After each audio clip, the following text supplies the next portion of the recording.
And we are back here on the GSMC Football Podcast. And for the third part of the show, we are now going to preview the AFC playoff games for this weekend. I'll give you my thoughts on those, the wild card games. Super wild card weekend. So let's get into the first game. This one I think has the potential to be one of the best games of the weekend, and that is the Browns and the Texans. C.J. Stroud making his playoff debut. Actually, crazy thing is, so Joe Flacco starting for the Browns, right? The last time he started a playoff game was 3,290 days ago. Or, well, this is going to be 3,290 days since his last playoff game. And that was against the Patriots in the divisional round in the 2015 playoffs. Well, the 2014-2015 season. And I just talked about that season when I talked about the Dez dropped it game. So I mean that's unbelievable. That is a long gap. That is almost 10 years ago. The last time Flacco started in the playoffs. Joe Flacco is starting in a playoff game in 2024. Yeah, I mean I'm really excited for this game. This game I think is going to be good. C.J. Stroud obviously is the front runner for Offensive Rookie of the Year. 23 touchdowns to 5 interceptions. Joe Flacco, joining the Browns back when they played the Rams in Week 13. Been playing good football. Turnovers have concerned me. They concern me going into this game. When you look at the league rankings, the Texans are 5th in passing yards per game. The Browns are 19th. I mean, obviously, they've had a bunch of different quarterbacks. I mean, Jeff Driscoll started last week. Rushing yards, the Browns are 12th. Texans are 22nd. And then points per game, Browns are 10th. Texans are 13th. Then, on the defensive side of the ball, Browns are 2nd, giving up an average of 185.2 passing yards per game. Texans are 25th. Against the run, the Texans are 6th, only giving up 96.6 rushing yards per game to the Browns, 105.5, which is 11th. Still pretty good.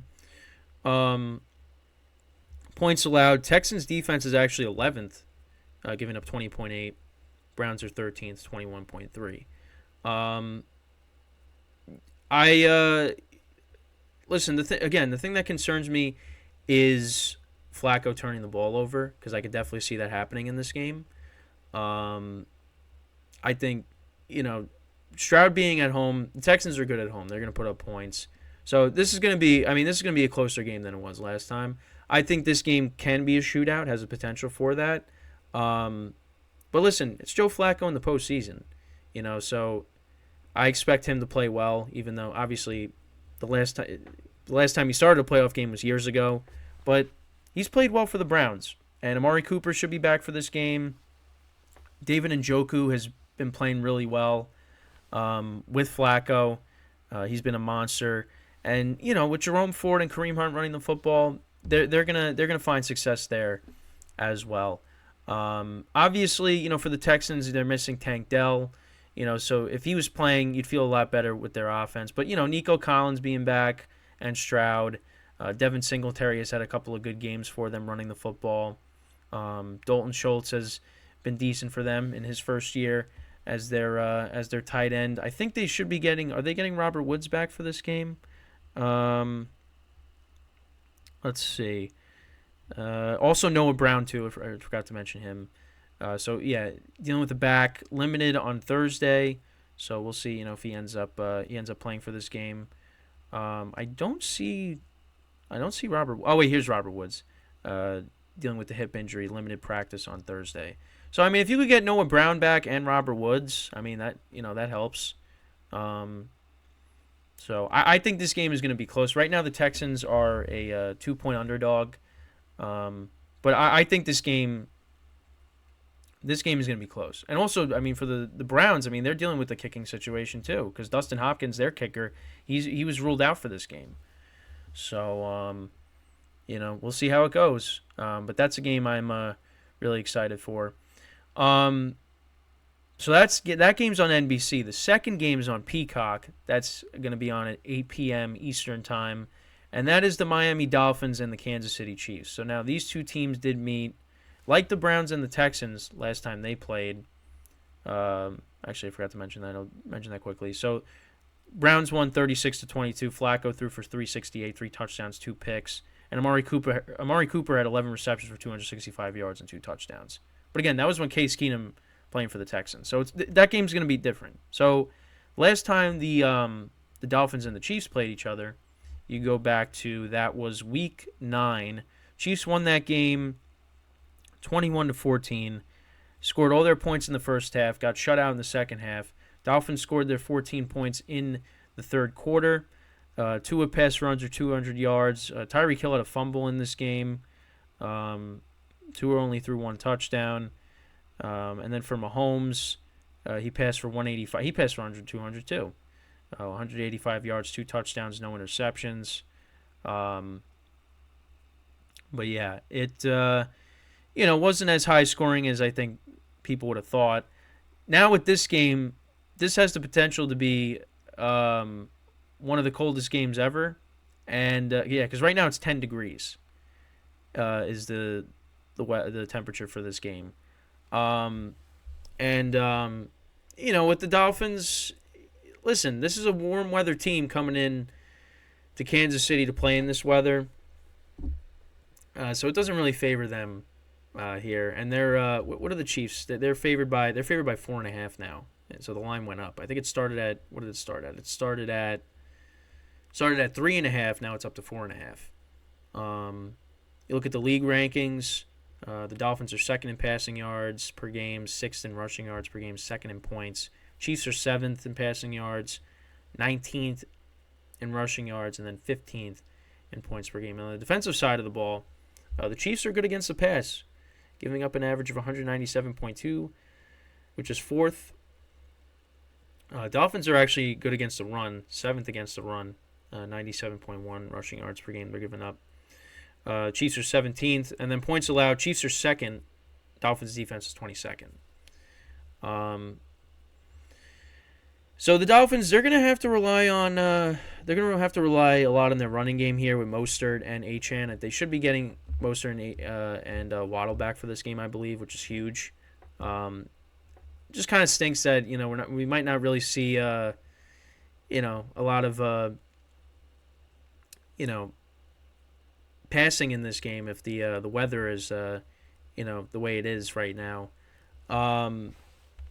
So I mean, listen, if the Dolphins, if they would have took care of business, they would have been hosting the Bills this week. But I think I can't really speak for the Bills, but maybe the Bills are better off losing. You'd be playing down in Miami, and the Steelers would be playing in Arrowhead this week, because in Buffalo, it looks like it's going to be cold there as well, but not as bad as Kansas City.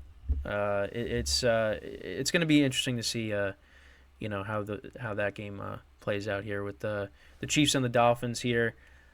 I don't know what to expect. I don't know. I mean, the Chiefs, listen, they've been inconsistent on offense. The Dolphins, their criticism is they haven't beaten a team over 500. Well, they did beat the Cowboys.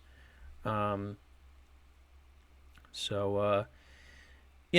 year they played against the Bills with Skylar Thompson as their quarterback. This year they're going to have Tua. They're going to have, most of their weapons on offense. On defense, you're going to be missing some guys. I know.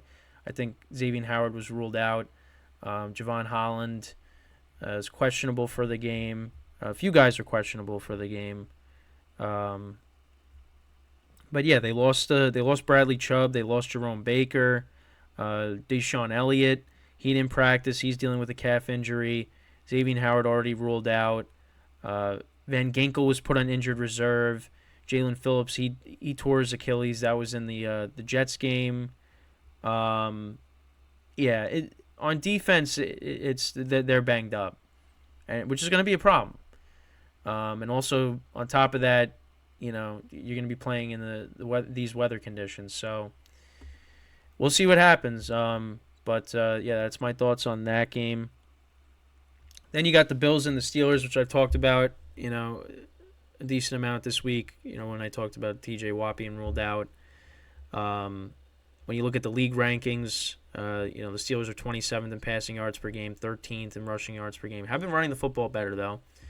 And 27th in points, only averaging 17.9 points per game. Bills are 10th in passing yards per game, 7th in rushing yards per game, and 6th in points. And then on the defensive side of the ball, Bills' defense is 6th against in passing yards per game.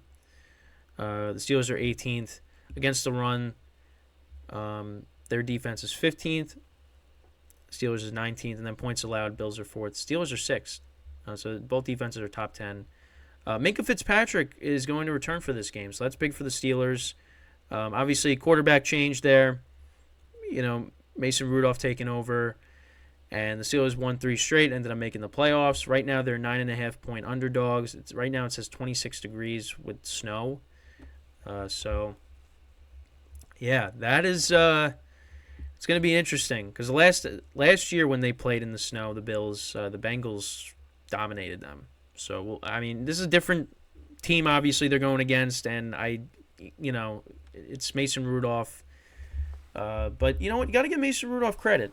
The Steelers are running the football better. George Pickens, other than the Ravens game, but that was another messy weather game, put together 2 100-plus yard receiving yard games.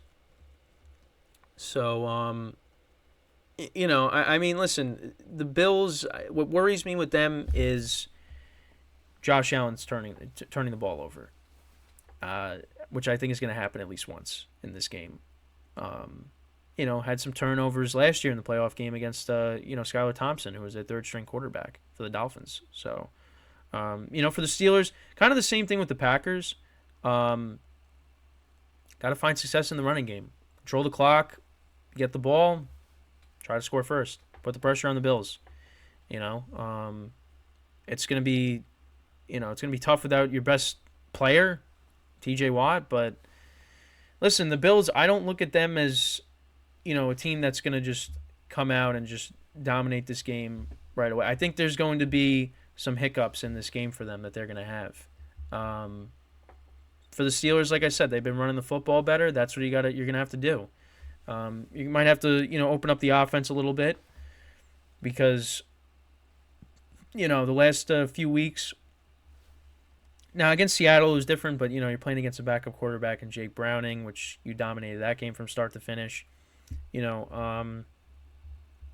Seattle was a tough place to play, but Seattle's defense, they've had their issues in recent weeks, and the Steelers were able to run the football against them, and then you were playing against the Ravens backups. But the Bills' defense, they have a lot of injuries too. So, if you could find success in the running game and, not get forced into a shootout, the Steelers could keep this game close. So, we'll just have to, just got to wait and see. And, if the weather's really bad, then, yeah, you're going to have to rely on the ground game. But the Steelers' defense, we'll see if guys can step up with the absence of TJ Watt. All right, so now we are approaching the end of this segment. So when we come back from our final break of the show, we're going to go through each game, how I see the playoffs shaping out, who gets to the Super Bowl, and who's going to win the Super Bowl. Now, again, it doesn't mean it's going to happen. And we know how my predictions, I've talked about them, they aren't the best at times. But, I